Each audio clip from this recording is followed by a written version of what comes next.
السلام عليكم أصدقائي. مباراة ريال مدريد واسبانيول.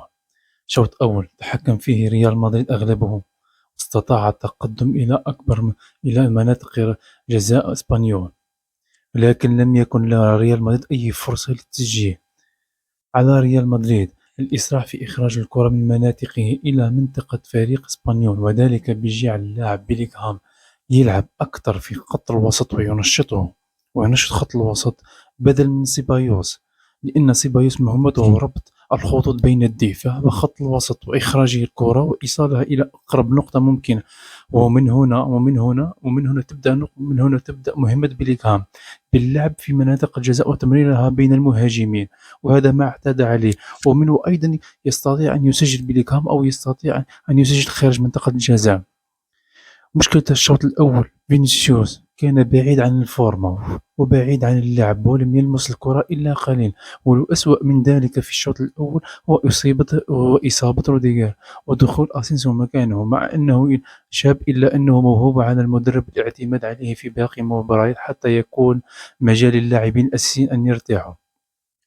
أما بالنسبة للشوط الثاني فالشوط الثاني للشوط الأول ليس مغاير، بين الشوط الأول والثاني ليس مغاير. الشوط الثاني أيضا دخل ريال مدريد وتحكم في المباراة واستحوذ على الكرة، وكانت الخطوط الأولى والثانية متقاربة جدا بين ريال مدريد، ودخل إلى منطقة الهجوم.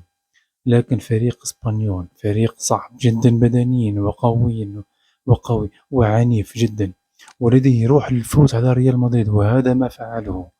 الخسارة ربما يكون لها أثر سلبي على فريق في باقي المباريات.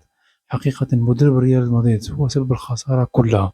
أولا في السبب في التغييرات جاءت متأخرة جدا جدا جدا، هذه أولا. وثانيا عدم إراحة بعض اللاعبين الأساسيين. دوما ما ترى دخول فريق ريال مدريد بالتشكيل الأساسي الذي كل المعتادين أن نراها، وهذا خطأ كبير. ريال مدريد مدرب ريال مدريد لا يجازف، بمعنى آخر يخاف كثيرا ولا يجازف.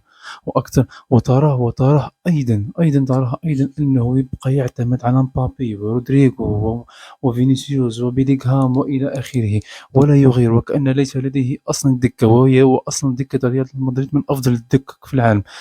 دعنا نتكلم عن خط الوسط أو الهجوم فقط، لا نتكلم عن الدفاع، مع أن الدفاع أيضا من خطأ أنشيلوتي، وليس من خطأ أنه ليس لديه مدافعين، لكن يبقى يعتمد على المدافعين الأساسيين يلعبون طول المباريات، عدد كبير من المباريات حتى يصابون إصابات بالغة، ثم يبدأ يكتشف بعض اللاعبين. ريال مدريد خسارته اليوم مهمة جدا، أولا في مسار الدوري، وأيضا في دوري أبطال أوروبا، لأن التقارب بين الدوري ودوري أبطال أوروبا يوجد مباريات كبيرة، ومنها أتلتيكو مدريد. مباراة الدوري أتلتيكو مدريد، ثم تأتي مباراة ريال مدريد، وقبلها توجد مباراة أظن في الكأس. وشكرا.